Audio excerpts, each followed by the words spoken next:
दोस्तों आज का हमारा ये वीडियो अडानी एंटरप्राइजेस लिमिटेड और कोल इंडिया लिमिटेड के बीच का एक सर्विस कंसेशन अरेंजमेंट है जिससे रिलेटेड है। इससे पहले कि मैं आगे बढ़ूं, मैं आप लोगों को एक बात बताना चाहूँगा कि हम लोग 1 अगस्त से एफआर की रेगुलर बैच शुरू करने वाले हैं, जो कि 3 महीने की बैच रहेगी, हर रोज़ सुबह 7 से 10, और इसकी फ़ीस है 5100 रुपीज़। अगर आप में से किसी को भी या आपके किसी दोस्तों को किसी को अगर ये बैच करनी है तो उन्हें ज़रूर बताइएगा। हम हर रोज़ लाइव ये बैच लेंगे। पहले 5 दिन हम ये बैच यूट्यूब पे लेंगे और उसके बाद ये पूरी की पूरी बैच प्राइवेट वीडियोस के थ्रू, जूम या ऐसे ही किसी ना किसी ऐप के थ्रू कंडक्ट की जाएगी, हर रोज़ लाइव। इसमें हम पूरा का पूरा एफआर का सिलेबस ख़त्म करेंगे, जिसमें मैं मेरे नोट्स ही प्रोवाइड करने वाला हूँ। और करीब करीब अगर मैं पूरे के पूरे आवर्स एलोकेशन की बात करूँ तो रफली ये बैच को 210 से 230 आवर्स के बीच में जाएगी, जिसमें हम लोग पूरा का पूरा एफआर, आरटीपी, एमटीपी, पास एग्जाम क्वेश्चंस, जीएफआरएस के जितने भी इसके लिंक्ड क्वेश्चंस हैं, यानी जो हमारे एफआर के पॉइंट ऑफ व्यू से काफ़ी इंपॉर्टेंट हो जाते हैं, वो वाले questions. SBR strategic business reporting करके एक पेपर होता है ईसीसीए में, वहाँ से भी कई बार इंस्टीट्यूट क्वेश्चंस उठाता है, वो डिप्लोमा इन आईएफआरएस के अंदर में जो क्वेश्चन दिए गए हैं वो, ये पूरा का पूरा क्वेश्चन बैंक हम लोग सॉल्व करने वाले हैं विद कंसेप्ट्स और काफ़ी डिटेल में। ये पैच में मेरा फोकस न केवल आपके एग्जाम पॉइंट के ऊपर रहेगा, पर इस बात पे भी कि आप practical implementation and consultation of Indian accounting standards carry out कर सकें। तो आपको या आप में से किसी भी दोस्तों को अगर ये बैच लगानी होगी तो डेफिनेटली मुझे भूलिएगा कि वो लोग मुझे व्हाट्सअप कर सकते हैं, कॉन्टैक्ट कर सकते हैं ऑन 8600364185। और अगर वो बैच ज्वाइन करना चाहते हैं तो बैच को ज्वाइन करने की लिंक मैंने डिस्क्रिप्शन में शेयर करके रखी है। चैनल को सब्सक्राइब कीजिएगा, ऐसे कई सारे वीडियोज़ हम लोग हर रोज़ लेके आते रहेंगे। Thank you. जय हिंद दोस्तों, उम्मीद करता हूँ आप सब लोग बहुत ही बढ़िया होंगे। इस वीडियो के दौरान हम लोग डिस्कस करने वाले हैं अबाउट सर्विस कंसेशन अरेंजमेंट, और ऐसा ही एक सर्विस कंसेशन अरेंजमेंट है कोल इंडिया लिमिटेड के साथ अडानी एंटरप्राइजेस लिमिटेड का। अब किस तरह से ये लोग अपना इंडियन अकाउंटिंग स्टैंडर्ड में इंप्लीमेंटेशन करते हैं और क्या है वो सर्विस कंसेशन अरेंजमेंट, वो हम पूरा का पूरा यहाँ डिस्कस करने वाले हैं। सबसे पहली बात ये समझ लीजिए कि जो सर्विस कंसेशन अरेंजमेंट होता है ये कवर करता है, गवर्न करता है इंडियन अकाउंटिंग स्टैंडर्ड 115, जो इसके केस में अकाउंटिंग ट्रीटमेंट बताता है 115। उसमें एक अपेंडिक्स जोड़ा गया है, जो appendix specifically service concession arrangement से जोड़ता है।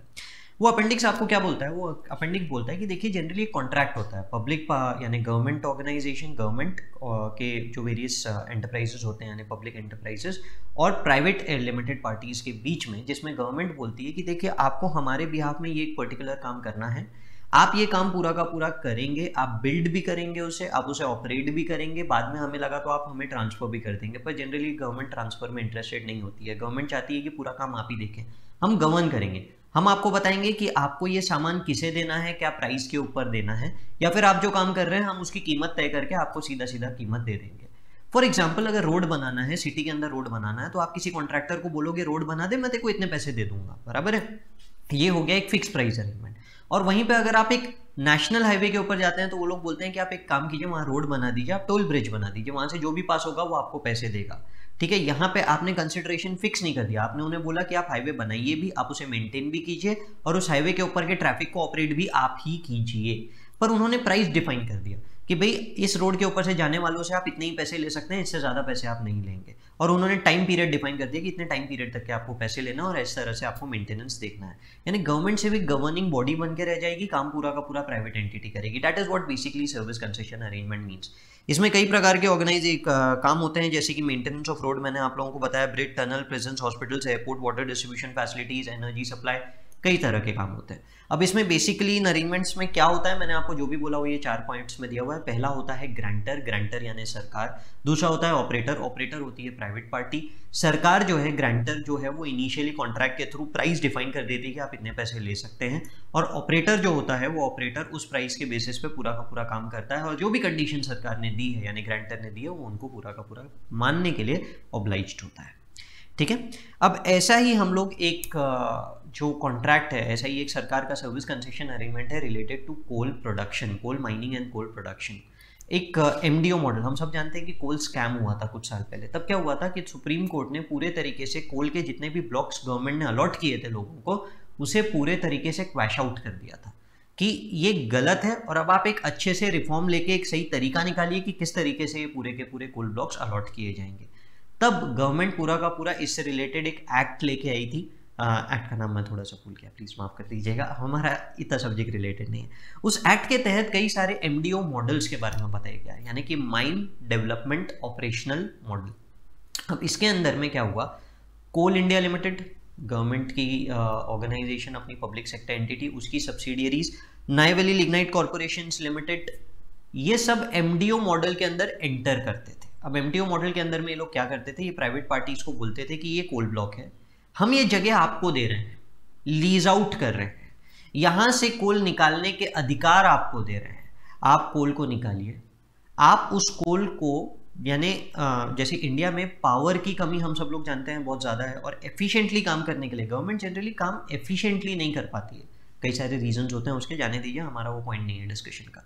तो गवर्नमेंट क्या चाहती है कि प्राइवेट पार्टीज ये कोल को पावर सप्लायर्स तक के पहुंचा सके, न केवल सिर्फ कोल सप्लाई करें पर एक अच्छी क्वालिटी का कोल, जिससे कि ज़्यादा से ज़्यादा पावर प्रोड्यूस हो और जो पावर प्लांट्स है उनको बहुत ज़्यादा दिक्कत ना हो। तो इसमें कोल का वॉशिंग प्रोसेस, क्रशिंग प्रोसेस, बहुत सारे प्रोसेसेस होते हैं इन्वॉल्व, ठीक है।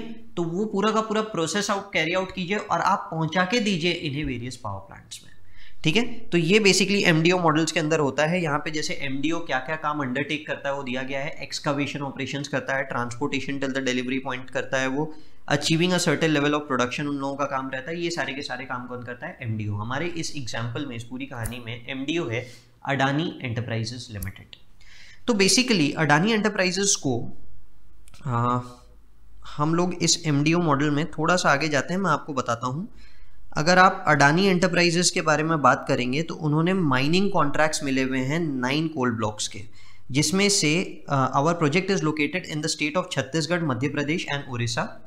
इसमें से पारसा ईस्ट केंटे बासन माइन ऑपरेशन 2013 से चले आ रहे हैं, जिसके बारे में पूरी की पूरी बात की जा रही है। हम लोग ये एक पर्टिकुलर ऑपरेशन है जिसके बारे में बात करने वाले हैं। इसमें मैंने आपके सामने एनुअल रिपोर्ट ओपन करके रखी है अडानी एंटरप्राइजेस की। आप अडानी एंटरप्राइजेस की वेबसाइट से निकाल सकते हैं या गूगल में सर्च कर सकते हैं अडानी एंटरप्राइजेस एनुअल रिपोर्ट 1920। तो ये 1920 की बेसिकली रिपोर्ट है, तो उसके बेसिस पे मैं आपको बता रहा हूँ। अब देखिए, ये जो कॉन्ट्रैक्ट है, इस कॉन्ट्रैक्ट के तहत अडानी एंटरप्राइजेस क्या करेगा, जो माइन है वहाँ पहले पूरा इंफ्रास्ट्रक्चर रेडी करेगा। ऊपर अगर आप देखेंगे, उस इंफ्रास्ट्रक्चर के बेसिस पे कोल एक्सट्रैक्ट किया जाएगा। अब समझिए, जब आप कोल एक्सट्रैक्ट करते हैं तो कोल के साथ बहुत सारे वहाँ का वेस्टेज, गंदगी, और कोल क्या होते हैं, अलग अलग साइजेस के होते हैं, क्वालिटी भी अलग अलग होती है, साइज भी अलग अलग होता है। तो ये सारी की सारी चीज़ें होती है। तो अब आपको इसे ट्रांसपोर्ट करना पड़ता है और वहाँ से रिकवरी मैकेनिज्म होता है। यानी यहाँ पे क्या होता है, क्रशिंग होती है, वॉशिंग होती है। वॉशिंग गंदगी निकालने के लिए, क्रशिंग इक्वल साइज कोल करने के लिए, नहीं तो कोई कोल बड़ा है कोई कोल छोटा है। आप समझिए, जब आप कोल को बर्न कर रहे हैं, छोटा वाला कोल जल्दी बर्न हो गया, बड़ा वाला पूरा बर्न नहीं हुआ। छोटे वाले कोल के ऐश के कारण बड़ा वाला कोल भी पूरे तरीके से बर्न नहीं होगा, जिसके that will lead to a huge wastage, right. तो हमें proper coal and same quality of coal चाहिए। तो ये पूरा का पूरा यहाँ पे एक्टिविटी की जाएगी। फिर ये पूरा का पूरा स्टॉकयार्ड में रखा जाएगा। स्टॉकयार्ड में इसकी स्क्रीनिंग होगी, जो अच्छा है उसे लीजिए, जो खराब है उसे फेंक दीजिए। फिर यानी बेसिकली आप देख रहे हैं, तो वहाँ से मैं एक्चुअली उल्टा चल रहा हूँ। वहाँ पे देखिए क्रशिंग हुआ, क्रशिंग के बाद स्क्रीनिंग हुई, स्क्रीनिंग के बाद स्टॉकयार्ड में रखा गया। स्टॉकयार्ड से फाइनली उसे जहाँ पे आपको पहुँचाना है, जो पावर प्लांट, वहाँ पे इसे पहुँचाया जाएगा। यहाँ पे शिपिंग दिखाया हुआ है, मुझे जो डायग्राम मिली मैं उसके बेसिस पे ये पूरा का पूरा बनाया मैंने, ठीक है। तो these are the various activities that are carried out. अब इस पूरी एक्टिविटी में हमारे लिए मेन पॉइंट क्या है, हमारे लिए मेन पॉइंट है कि ये देखिए, ये आपको दिया गया माइन, पर ये जगह आपकी नहीं है, ये सरकार के जगह है, जिसका टेम्पररी राइट या रिलीज राइट मैं बोल सकता हूं आपको दिया गया है, बराबर। दूसरा, आप ये जो प्रोसेस कैरी आउट करना है, आपको तो सरकार ने बोला कि आप ये प्रोसेस कीजिए और ये प्रोसेस करने के बाद फाइनली सामने वाले को पहुंचा दीजिए। तो ये प्रोसेस तक के कुछ कोल हमारे पास पड़ा रहेगा, पर वो कोल हमारी इन्वेंट्री नहीं है। आप कहानी समझिए, कोल निकाला किसके लिए, सरकार के लिए। कोल को प्रोसेस किया किसके लिए, सरकार के लिए। उस कोल को पहुंचा कहाँ रहे हैं, सरकार ने जहां बोला है, एक पावर प्लांट है राजस्थान में, वहां पे ये पूरा का पूरा अडानी एंटरप्राइजेस को पहुंचाना पड़ता है। वहां पे पहुंचाने के लिए तो जो कोल निकला और जो कोल अभी तक के पहुंचा नहीं है, या जो कोल इस प्रोसेस के दौरान है, एनुअल रिपोर्टिंग डेट के दिन, वो पूरी आपकी इन्वेंट्री नहीं है। तो इसे हम हमारी बैलेंस शीट में कैसे प्रेजेंट करेंगे। तो बेसिकली हम ये दो चीज़ों के बारे में आज इस वीडियो में डिस्कशन करने वाले हैं। तो इसीलिए मैंने पूरा का पूरा प्रोसेस आप लोगों को इनिशियली एक बार का समझा दिया। चलिए हम लोग आगे बढ़ते हैं। देखिए आखिर ये स्टैंडर्ड बोलता क्या है। स्टैंडर्ड अकाउंटिंग के लिए बोलता है, सबसे पहली बात, आपको जगह मिली, वो जगह आपकी नहीं है, आपको सिर्फ वहाँ पे rights to use the place दिया गया, वो जगह आपकी नहीं है, you can not show it as a PP. पहला इन्होंने पैरा 11 में क्लियर कर दिया, ठीक है, अपेंडिक्स के पैरा 11 में, ठीक है। फिर अपेंडिक्स का ही पैरा 15 आपको बोलता है कि आप जो भी ये जो जगह आपको मिली है इसे अपने बुक्स में, और इसमें आप जो इंफ्रास्ट्रक्चर रेडी कर रहे हैं इसे आप अपने बुक्स में या तो फाइनेंशियल एसेट दिखाएंगे या इंटेंजिबल एसेट दिखाएंगे। फाइनेंशियल एसेट तब दिखाएंगे जब आपको पता है कि आपको फिक्स अमाउंट मिलेगा, काम खत्म कीजिए, इतना पैसा हम आपको दे देंगे, सरकार ने आपको ये बोला है। जहां कंसिडरेशन फिक्स हो गया फाइनेंशियल एसेट, और जहां पे कंसिडरेशन वेरिएबल है वहां पे आप उसे इंटेंजिबल एसेट दिखाएंगे। हमारे केस में कंसिडरेशन वेरिएबल है तो अडानी एंटरप्राइजेस इसे इंटेंजिबल एसेट दिखाएगा। मैं आपको बैलेंस शीट पे लेके जा रहा हूं, बैलेंस शीट के नोट्स टू अकाउंट्स पे। हम उन नोट्स टू अकाउंट्स के अंदर में देखेंगे, देखिए यहाँ पे थोड़ा सा स्लैंटिंग वाला प्रेजेंटेशन है तो थोड़ा सा आप लोगों को एडजस्ट करना पड़ेगा मेरे साथ उसे देखने के लिए।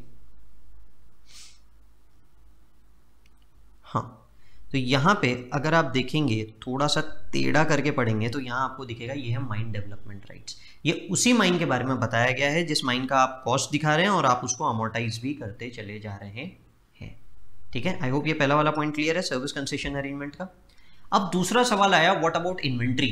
तो अपेंडिक्स के अंदर में बोला गया जो भी आप ऑपरेशंस कर रहे हैं उसका कॉस्ट रिकॉग्निशन आप एज पर इंड AS 115 करेंगे।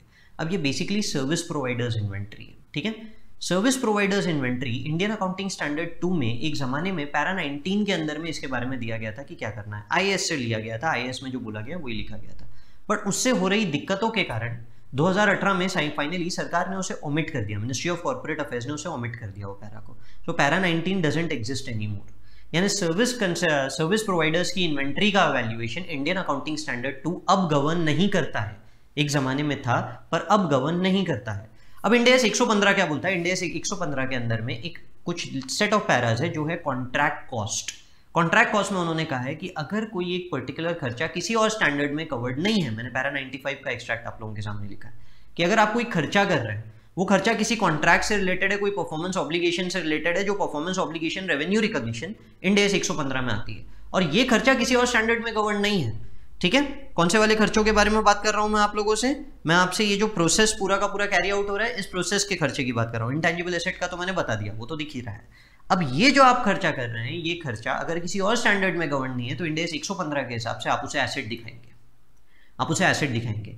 अब ये कब दिखेगा एसेट, जब ये 3 कंडीशन सेटिस्फाई होगी। पहली वाली कंडीशन है कॉस्ट कॉन्ट्रैक्ट से डायरेक्टली रिलेटेड है, तो सीधी बात है हमने सरकार के साथ कॉन्ट्रैक्ट किया और सरकार के साथ कॉन्ट्रैक्ट के तहत हम लोग उसमें से ये एक्सट्रैक्ट कर रहे हैं पूरा का पूरा कोल वगैरह, पहला। दूसरा, कॉस्ट जनरेट और enhance resources of the entity that will be used for satisfying performance obligation.